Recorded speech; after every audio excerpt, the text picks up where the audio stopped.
नमस्कार आप सभी को। मेरा नाम है अशोक वीर यादव एडवोकेट और मैं आप सभी के लिए लीगल एडवाइस पर वीडियोस अपलोड करता हूं, जो कि आप सब लोग उसको लाइक करते हैं, पसंद करते हैं, शेयर करते हैं, सब्सक्राइब भी करते हैं। और अब तक अगर आपने इस चैनल को सब्सक्राइब नहीं किया तो तुरंत कर लीजिए, ताकि आने वाले टाइम में जो प्रॉब्लम है आपके सामने, उस प्रॉब्लम का जानकारी आपको पहले से हो सके, तो आप इस प्रॉब्लम में ना फंस पाएँ।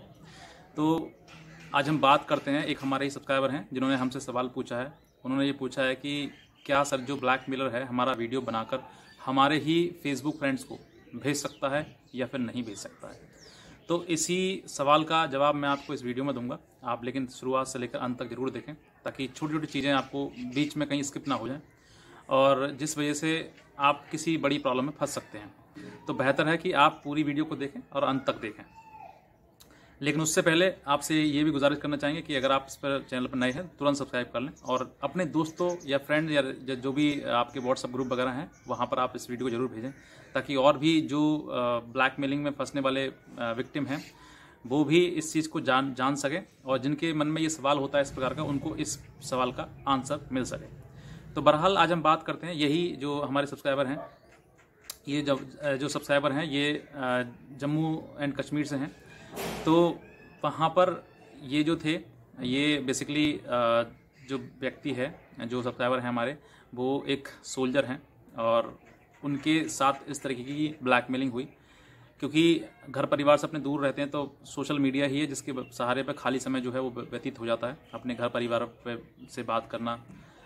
उसी समय पर क्योंकि सोशल मीडिया जो है वो फेसबुक जैसी चीज़ें हैं वहाँ पर अपडेट रहते ही हैं, तो ये भी थे। और इसी तरीके से ये जो मतलब रेस्ट करने का टाइम था इनका, और उसी समय पर ये जो ब्लैकमेलर है, इनके लिए इन्होंने एक लड़की के नाम से फ्रेंड रिक्वेस्ट भेजी। और फ्रेंड रिक्वेस्ट भेजने के बाद उन्होंने इसको देखा तो लड़की थी, तो स्वीकार कर लिया, एक्सेप्ट कर लिया। अब कहाँ पता था कि ऐसी किसी की दुर्घटना में फंस जाएंगे, इसके कभी शिकार हो जाएंगे। तो ऐसा इनको अंदाज़ा भी नहीं था। तो इनकी उसी की थोड़ी देर बाद उसी से बातें होने लगी। उसने ये पूछा कि तुम क्या करते हो, कहाँ रहते हो। तो उन्होंने सब बता दिया कि मैं फ़ौजी हूँ और मैं अपने अभी जम्मू कश्मीर में मेरी तैनाती है और मैं यहाँ पर जॉब करता हूँ, मतलब यहाँ मेरी जॉब है। तो ये सब उन्होंने बताया। तो फिर इंसान जो सामने वाला था उसके मन में और ज़्यादा लालच आ गया कि अब ये गवर्नमेंट जॉब है तो अब मैं इसको, क्योंकि वो आपको जब बाद में एक्सटॉर्ट करते हैं तो एक्सटॉर्ट पैसा आप ऐसे ही नहीं दे देते उनको, वो आपको बहुत ज़्यादा धमकाते हैं, डराते हैं आपको। क्योंकि अगर नहीं पता होंगी चीज़ें तो वो आपको बता कैसे आएंगे, तुम्हारी नौकरी चली जाएगी ये। क्योंकि जो ब्लैकमेलर है उसको आपने पहले ही बता दिया है कि मैं जॉब करता हूँ, अब मैं सरकारी नौकरी करता हूँ, मैं सोल्जर हूँ, मैं ये करता हूँ, मैं सारी आपने चीज़ बता दी है। और इसी का वो फ़ायदा उठाते हैं, क्योंकि आपकी जानकारी आपसे ही लेकर वो आपको ही वापस देते हैं। तो पहले तो यही गुजारिश मेरी आपसे कि इस तरह की जानकारी किसी भी अननोन पर्सन को, जो आप जिसको नहीं जानते हैं, आप बिल्कुल भी ना दें। क्योंकि अगर देंगे तो वो आपके ही विपक्ष में आएगी और आपको ही बाद में परेशान करेगी। तो बेहतर है कि अननोन व्यक्ति को अपनी जानकारी सही ना दें। तो फिर ये हुआ इनके साथ में, इनकी यहाँ पर चैटिंग हुई व्हाट्सएप मैसेंजर पर। और चैटिंग होने के बाद काफ़ी देर बातें होने के बाद फिर इन्होंने एक दूसरे के साथ नंबर शेयर किया। उसने, लड़की ने ही मांगा था कि नंबर दो अपना, ताकि मैं आपको व्हाट्सअप कर सकूं। तो इन्होंने एक सवाल पूछ लिया कि इतना जल्दी क्या है, यहीं बात कर लो, अगर नंबर लेना तो थोड़ी देर बाद लेना। तो लड़की समझ के लड़का जो है वो आसानी से नंबर दे देता है, क्योंकि उसके मन में ऐसा कोई ख्याल नहीं आता कि लड़की कोई किसी प्रकार से गलत कर सकती है। तो यहाँ पर वो नंबर जो है वो ब्लैकमेलर का नंबर जो है उसको नंबर दे देते हैं, अपना व्हाट्सअप नंबर, और फिर उसके बाद ये स्विच कर जाते हैं व्हाट्सअप पर। और व्हाट्सअप पर वहाँ इनकी काफ़ी देर बातें होती हैं, सारी जानकारी जो इनकी है वो सब कुछ ले ली जाती है। इसी बीच फिर वो कहती है कि मुझे आपसे बहुत लगाव है, मैंने आपकी बहुत ज़्यादा प्रोफाइल देखी, पिक्चर देखी है, मुझे बहुत अच्छा लगती हैं आप, ऐसी चीज़ें, मतलब इस तरह की चीज़ें जो हनी ट्रैप वाली चीज़ें होती हैं वो सारी बातें वो बोलती है। उसके बाद बोलती है या बोलता है जो भी है। तो उसके बाद ये सारी चीज़ें बोलने के बाद फिर वो कहती कि मैं आपसे 10 मिनट बाद, मम्मी अभी घर पर हैं, मैं 10 मिनट बाद आपसे वीडियो कॉल करूँगी, तो आप तैयार रहेंगे, कोई दिक्कत तो नहीं है आपको करने में। तो इंसान जब कहता है कि मम्मी घर पर ही है तो सोचता है कि चलो ठीक है, जेन्युइन चीज़ें, तो वो हाँ कर देते हैं। और हाँ कहने के बाद फिर वो वीडियो कॉल स्टार्ट होती है और वीडियो कॉल स्टार्ट होने के वो सारी चीज़ें कैप्चर हो जाती हैं। हालांकि जब भी इनसे ये कहता है वो कि अपना प्राइवेट पार्ट वगैरह दिखाओ, बॉडी पार्ट दिखाओ, तो वो मना कर देते हैं कि नहीं, मैं ऐसा नहीं हूँ, अभी कोई दिक्कत नहीं है, जो बात करनी है वो फेस टू फेस बात करो, मैं आपसे बात करता रहूँ। तो फेस टू फेस बातें होती है, लेकिन फेस ही आता है जब ज़्यादा फोर्स इनको किया जाता है और जो मना कर देते हैं कि मैं नहीं दिखाऊंगा किसी भी चीज़ आपको। तो फिर उसके बाद ये वीडियो डिस्कनेक्ट करने के बाद, और यही वीडियो उठाने के बाद मतलब फेस इस वीडियो कॉल में आ रहा है, लेकिन इनका प्राइवेट पार्ट बिल्कुल नहीं है, जो कि किसी और का उठा के उसने ऐड कर दिया। क्योंकि ये बहुत सारे लोगों के साथ ब्लैकमेलिंग करते हैं, बहुत सारे लोगों की वीडियो बनाते हैं, तो किसी ना किसी का होगा।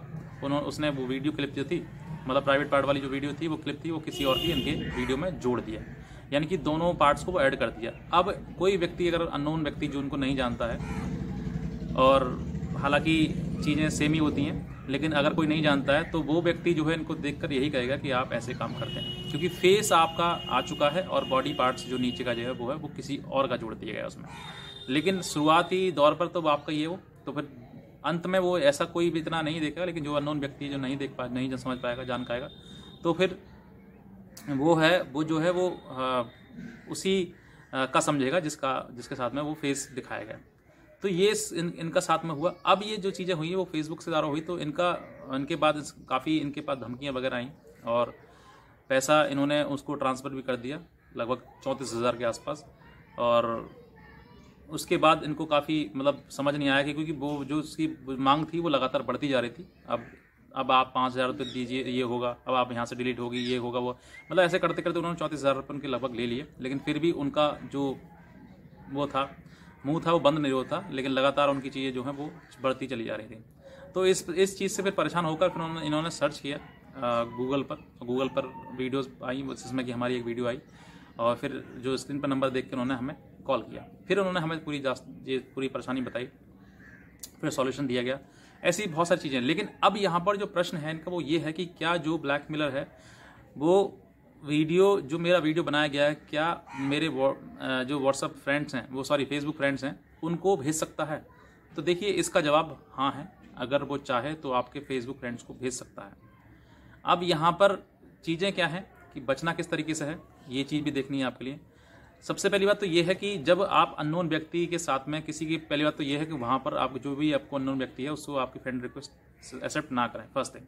अगर आप कर भी लेते हैं और ऐसी चीज़ें ट्रैप होते भी हैं, तो सबसे पहले अपनी फेसबुक फ्रेंड जो है, जिनके भी जो भी आपके फ्रेंड फेसबुक अकाउंट में ऐड हैं, फेसबुक फ्रेंड्स, उन सभी को रिलीज करिए, उनको सबको हटा दीजिए, अनफ्रेंड कर दीजिए, ठीक है, ताकि वो जो ब्लैकमेलर है उनको ट्रेस ना कर पाए।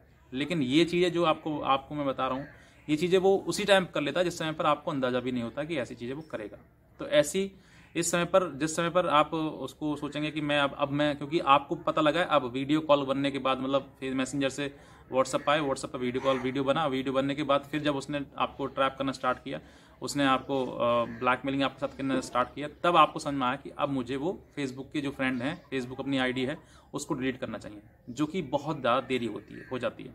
वो जिस समय पर आप उसको फ्रेंड रिक्वेस्ट एक्सेप्ट करते हैं, उसी टाइम पर वो अपने पास आपकी जो फेसबुक पर जितने भी दोस्त हैं उन सभी का एक स्क्रीनशॉट ले लेता है, जिसकी वजह से वो आपको फिर वही भेजता है, और फिर आप सोचते हैं कि मैंने तो रिलीज कर दिया, मैंने हटा दिया, ये कैसे आ गया। तो ये चीज़ें जो है, इसका जो प्रश्न का जवाब आपने पूछा कि उनको लोगों को भेज सकता है, तो बिल्कुल भेज सकता है, इसमें कोई दो राय नहीं है। लेकिन यहाँ पर सबसे बेहतर जो आपको रास्ता है वो कानून का रास्ता है, अगर आप चूज़ करना चाहें तो, क्योंकि आपके ऊपर ही डिपेंड करता है कि आप उस व्यक्ति को सलाखों के पीछे भिजवा सकते हैं, आप चाहें तो उसके ऊपर केस भी कर सकते हैं, लेकिन आप चाहें तो। लेकिन अगर आप नहीं चाहते हैं तो कुछ नहीं हो सकता, क्योंकि आपसे भी गलती हुई है कहीं ना कहीं। तो जहाँ पर गलती नहीं होती है वहाँ पर तो लोग आगे बढ़ते हैं, लेकिन जहाँ गलती हो जाती है वहाँ पर वो पीछे हटना कोशिश करते हैं। तो ऐसे मैं आपसे कह रहा हूँ कि ऐसे केस में अगर फंस जाते हैं आप, तो बेहतर है कि आप पीछे ना हटकर उसके अगेंस्ट जाएं।